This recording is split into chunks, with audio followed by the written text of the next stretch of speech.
In the meantime, the president is warning, as Blake pointed out, James Comey not to get any idea about leaking their conversations. Reaction from RealClearPolitics, Caitlin Huey-Burns. What he seemed to be intimating, Caitlin, is that he has tapes. Now, he might not, but just the thought that he could opens up a whole lot of questions. What do you think? A whole lot of questions, and questioning the relationship that this president, the already fraught relationship that this president has with the FBI and the intelligence community. To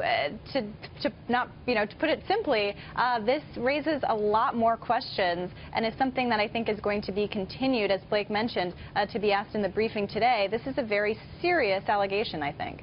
Now, obviously, what the president's trying to say, he's had it with the leaks. I mean, that has been more his concern, his administration's concern since taking office. Not so much the alleged Russian ties to the election, but more to the point, how all this stuff does get leaked out.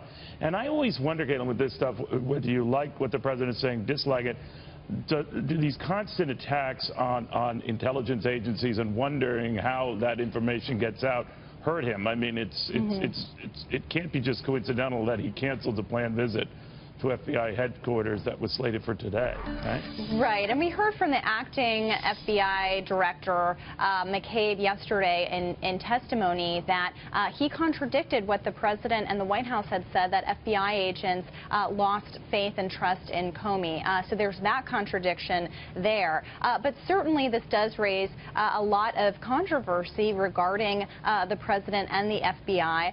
But to your point about the leaks, if you were someone who wanted to prevent these kinds of leaks or kind of put the hole in them, these tweets like this and other actions taken over the course of the past couple of days, I think, only serve to exacerbate that.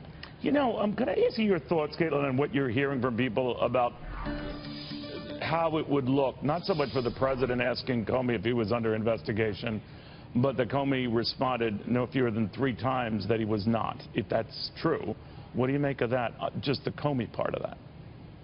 Well, there are lots of questions being tossed around by legal scholars about what the actual impact of this is. A lot of people have brought up the comparison of course, Bill Clinton meeting on the tarmac with Loretta Lynch as kind of a comparison to kind of put that in context here.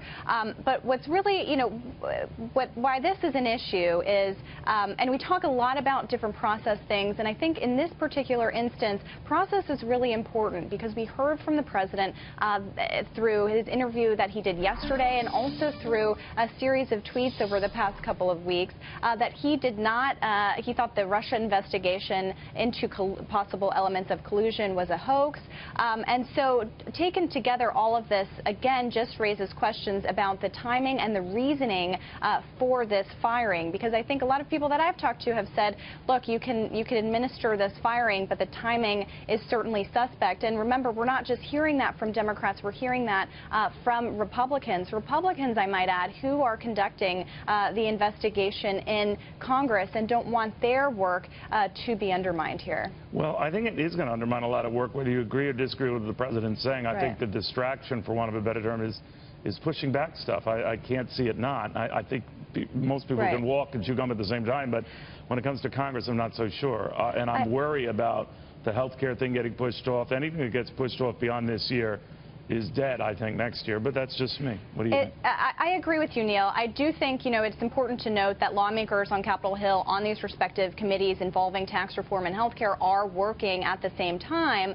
But when you look at the bigger picture here and the amount of political capital that this president has to spend, it's not very much. I can tell you I was at a town hall for a Republican congressman in New Jersey the other night who sponsored the amendment that kind of revived the health care bill.